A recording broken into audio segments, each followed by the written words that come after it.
Hello Piyush. आज day 5 complete हो गया हमारा। और लगभग आज हमने इफेक्टिवली जो है सारे सब्जेक्ट कवर कर लिए। और पहला स्टार्ट किए थे आज मैथमेटिक्स से, कुंदन सर के द्वारा पढ़ाया गया। और उसमें क्या पढ़े हम, डोमेन रेंज रिलेशन फंक्शन ही अभी चल रहा है चैप्टर। लगभग एक 7 फरवरी तक चलेगा, मतलब डे 7 तक। आज डे 5 है और डे 7 को 2:30 से नहीं 3 बजे से 3 बजे से और 6 बजे तक पेपर है। वही मतलब एग्जाम पर टाइमिंग वही है, सुबह 9 से 12 और दोपहर वाला टाइमिंग। मैं एक 11th वाला जो टेस्ट दूंगा वो दो दो नहीं 3 से 6 बजे तक रहेगा। और जो 12th वाला टेस्ट दूंगा वो 9 से 12 इस मंथ। अगले मंथ से फिर चेंज कर दूंगा, जैसे प्रैक्टिस बनी रहे हमारी। और आज मैथमेटिक्स अच्छे से कर लिए अपना। टॉपिक डोमेन रेंज किए और उसमें पीरियोडिक फंक्शन जो होता है, लॉगरिथमिक फंक्शन, एक्सपोनेंशियल का ग्राफ पढ़ लिए। पढ़ क्या लिए, उसका पीवाईक्यू भी लगाया, जो प्रीवियस क्वेश्चन आए थे उसको भी प्रैक्टिस किए। और और मैथमेटिक्स में आज 12th का ये किए। और 11th में मैथमेटिक्स में जो लोकेशन ऑफ रूट होते हैं उसको अच्छे से कर लिए क्वाड्रेटिक में। और उसमें मतलब मैक्सिमा मिनिमा कब होता है क्वाड्रेटिक का, जब कर्व जब पॉजिटिव, जैसे लेट्स से कि ax² + bx + c = 0 कोई क्वाड्रेटिक है, देन अगर a इज पॉजिटिव तो क्या होगा, क्वाड्रेटिक कैसा होगा। और उसका मतलब डिस्क्रिमिनेंट निकाल के चेक करेंगे, रियल है कि इमेजिनरी है।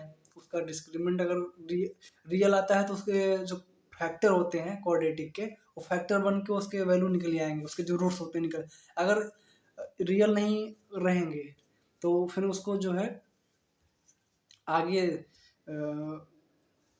अगर रियल नहीं रहेंगे तो उसको आगे सीधाचार फार्मूला लगा के उसको और आगे तक ले जाएंगे, तब उसका रूट्स निकल जाता है लगभग। और ये क्वाड्रेटिव हो गया।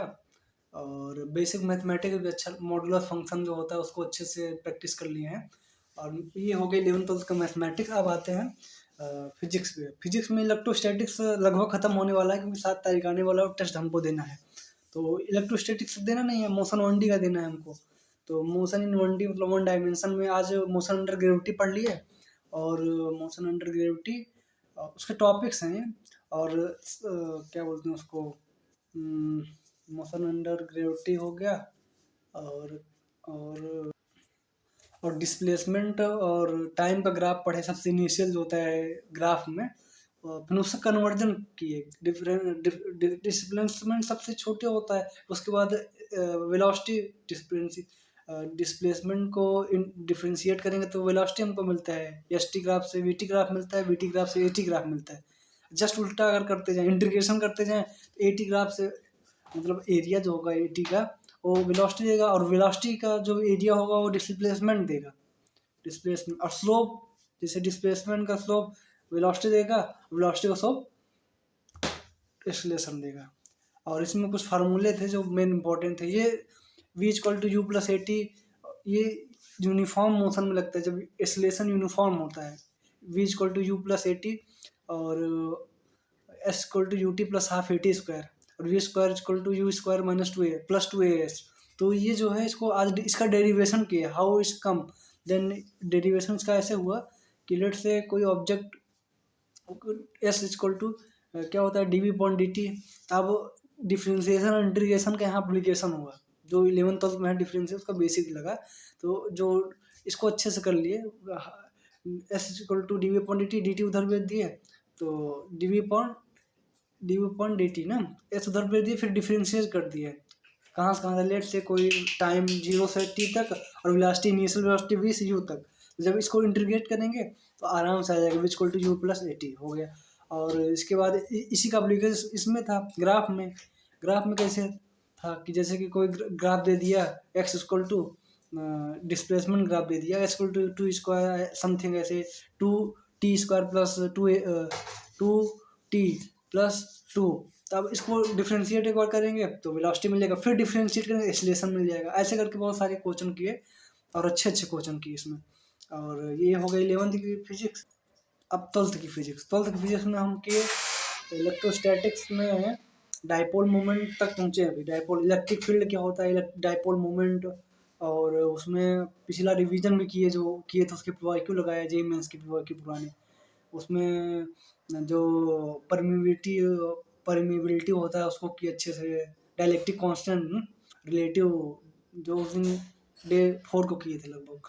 और इलेक्ट्रिक फोर्स पढ़े उसमें, मतलब फोर्स का एप्लीकेशन भी था उसमें, वो अच्छे से कर लिए। क्योंकि 12th की फिजिक्स हो गई आज।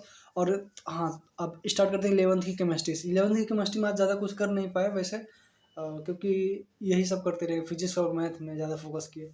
तो आज डे 5 खत्म होता है ना, अब डे 6 को केमिस्ट्री सबसे प्रायोरिटी देंगे केमिस्ट्री को। वैसे केमिस्ट्री मोल कंसेप्ट अभी चल रहा था, वो मोल कंसेप्ट कल कल लगभग खत्म कर देंगे उसको। लिमिटिंग रिएजेंट और हल्का फुल्का बचा था आगे का। और क्या था, हाँ, और 12th केमिस्ट्री में पंकज सर के द्वारा जो है अराइल हैलाइड और हेरोल्किन, जो 12th का पहला चैप्टर था उसको आज खत्म कर देंगे लगभग। आज मतलब हाँ लास्ट था, वही मतलब जो रिएक्शन थी ना उसकी, कि Wurtz reaction, Swarts reaction, Finkelstein reaction जो हो गई, एंटी मार्कोनिक रूल, ये सब अच्छे से इसका एप्लीकेशन हम कर लिए। रेजोनेंस का एप्लीकेशन उसमें, क्लोरीनेशन, ब्रोमिनेशन, अच्छे अच्छे रिएजेंट जो थे उसमें, एनबीएस का यूज, एसीटोन का रिएजेंट जो होता है किस में होता है, हाँ, एसीटोन किस में होता है, इस तरीके से करके लगभग हम आज 30 क्वेश्चन इस पर प्रैक्टिस किए। केमिस्ट्री तो में बढ़िया चल रहा है, और प्रैक्टिस अच्छी चल रही है, केमिस्ट्री में अच्छी चल रही है, उसमें सर अच्छा समझ में आ रहा है अच्छे से। तो क्वेश्चन भी बन जा रहे हैं लगभग, कुछ क्वेश्चन फंसते हैं तो उसको मार करके रखते हैं, जिससे कि अगले टर्म में अगर जब रिवाइज करने का जैसे टेस्ट देंगे फिर उसको रिवाइज करने के लिए आगे करेंगे। आज का शेड्यूल हमारा यही था। अब कल स्टार्ट करते हैं डे 6। कल 6 फरवरी होगा, कल डे 6 होगा।